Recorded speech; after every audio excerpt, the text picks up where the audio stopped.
Every Indian has a dream of buying a house. They have an aspiration of buying something for themselves and family where the family can feel stable and secure. Since our childhood, we have been told by our parents, grandparents, that buying a house is very important. I'm sure that all of you at some point of time must have come across this problem, that whether they should be buying a house or they should be renting a house. It's not an easy problem to solve, it's a tough problem. And so what I'm going to do is that in this video, I'll be showing you in Excel, and I have put all the numbers and have tried to explain this problem, and I've also tried to find a solution to it. You can download this Excel, the link of which is given at the bottom of the video. Hi, I'm Dr. Mukesh Jindal, partner at Alpha Capital. So let me share this Excel with you. It's a very interesting Excel which I have created, and yeah. So if you see this Excel, the first scenario which we are talking about is buying a house. Now over here, I've shown the house value is 1 crore. Now in this box, I've given a yellow color. Yellow color is somewhere you can make the changes on your own. So I've taken, for example, a 1 crore house which you want to buy. Now, if you were to buy this house today, we may have to make 10% as down payment. So I have taken 10 lakhs as a down payment. So if we make a down payment of 10 lakhs, then we have to take a home loan of 90 lakhs. Currently, the loan rate is 7.5% if you take a home loan from bank. You can of course change the numbers. You can change the interest rate as I've made the box yellow. So if you take a 90 lakh loan, and this is for a period of 20 years, because 20 years is a good period for analysis, then the monthly EMI which will come will be 72,000. So if you pay 72,000 rupees 503 as a monthly EMI for 20 years, the loan will be completely paid off.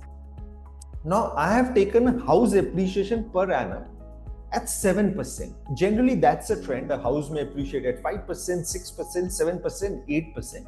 But realistically, I think 7% is a good rate to expect. You can of course change the numbers over here. Now, if you look at the value of house after 20 years, then I have used a formula to calculate what will be the house if the 1 crore house appreciates for 20 years at 7% per annum. Now, as per my calculation, the value of house after 20 years will be 3.87 crores. Now, also let's calculate that in 20 years how much we have paid. So one is of course the monthly EMI which we have been paying at 72,000 rupees 500. If we do this EMI payment for 20 years, the total outflow will be 1.74 crores, and also we did a down payment of 10 lakhs in the beginning. So total we have paid around 1.84 crores as shown over here. Now when I subtract the value of house, which is 3.86 crores, from the total paid amount, then I'll have a profit of 2.02 crores. So this shows that if you decide to buy a house of 1 crore, the value of which is 1 crore today, by taking a loan for 20 years, then you will be left with a house and it will give you a profit of around 2 crores. So this is something which one needs to consider when buying a house. So of course it's a profitable thing to do. Now over here, I've also tried to compare that if we were to rent a house, then how will be the scenario look like? So I've created a second table over here. And for second table, this is a scenario where we rent a house. Okay. Now let me explain you the rental yield. The rental yield is the annual rent which we pay for a property. So for example, if you have a monthly rent, you multiply it by 12, you get an annual rent. And if you divide the annual rent by the value of the house, we get a rental yield. Typically in India, the rental yield varies from 2 to 3%. In some cases, it can be 3.5%, 4% as well. Generally in Gurgaon and all, Delhi, Gurgaon, the rental yield is 2, 2.5%. Mumbai could be 3%. So it varies from cities to cities, but generally 3% is a good rental yield to assume. So I've taken a rental yield at 3%. You can of course change as per what you think will be suitable for you, because I put this in the yellow box. So now if I take a rental yield of 3%, and if you were to rent a house, the value of which is 1 crore, then the annual rent will be 3 lakhs, because 3% of 1 crore is 3 lakhs. And if I divide this 3 lakhs by 12, then the monthly rent of that house will be 25,000. So if you were to rent a house today, which is worth 1 crore, a rent of that house should be approx 25,000 per month. Now let's assume that you are paying, I'm suggesting that you rent a house, so you are paying a 25,000 rent on a monthly basis.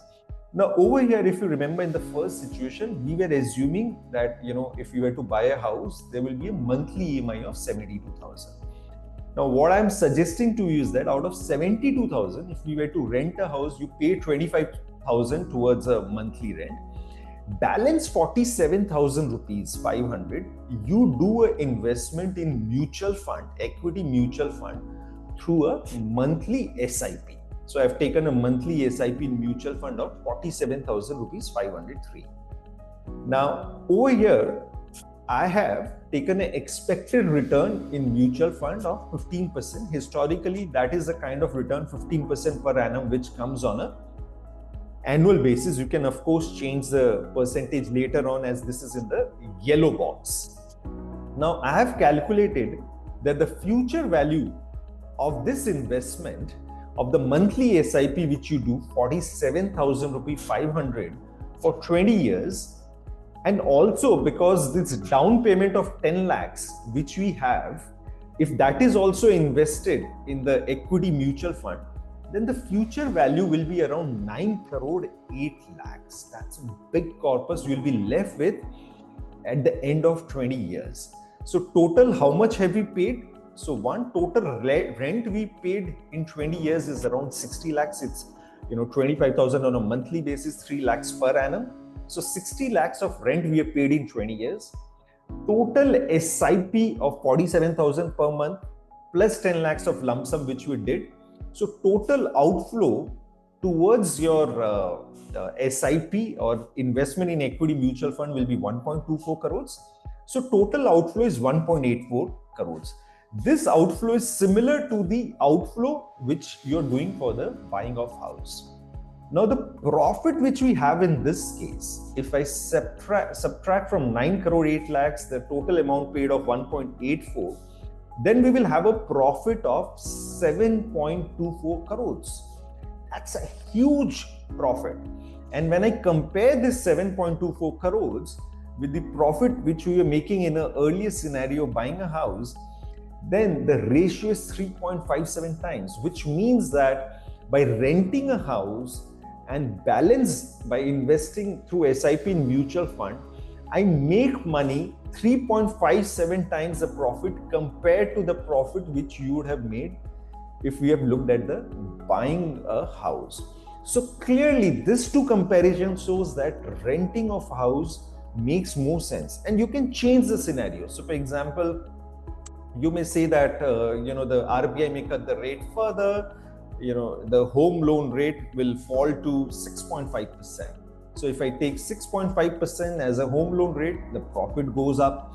You may say that house appreciation will not be 7%, it will be 9%. The profit further goes up, it goes to 3.89 crores, and so on. You can keep changing the thing, what you think it will be suitable.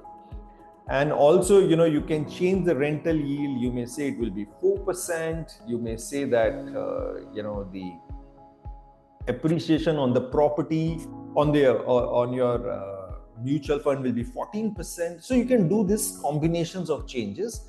Whatever combination changes you do, based on my understanding, renting of house is going to be a profitable exercise.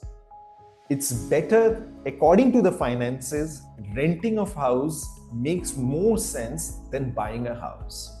So this is one important thing where we get to know when we look at the numbers that it doesn't make sense to buy a house. Also, there's a second advantage when you rent a house. See, generally people end up buying a house early in the career.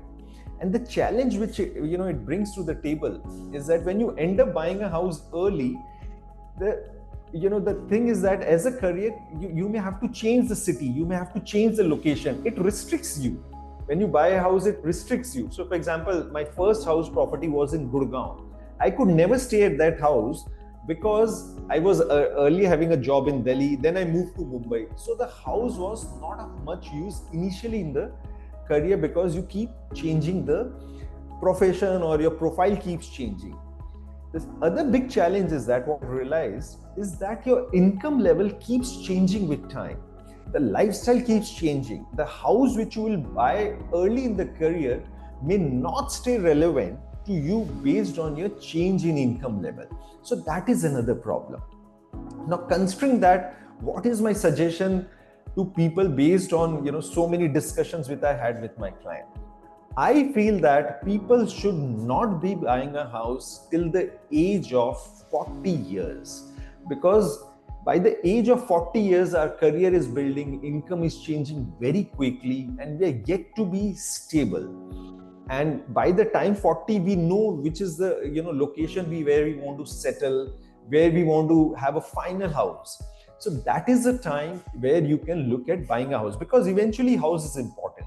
Everything cannot be on the basis of financial decision. There's an emotional aspect as well. House, there's no doubt, brings a lot of stability, and when you have your house, it's very emotionally you're attached to the house. So everyone wants to buy a house. So I personally feel, don't buy a house till the time you turn 40. Before that, rent a house. You can also have a choice to pay a higher rent and live in a property which is much more valued, and enjoy that property. And balance amount, do a SIP in equity mutual fund, and you will be far better off. Thank you so much.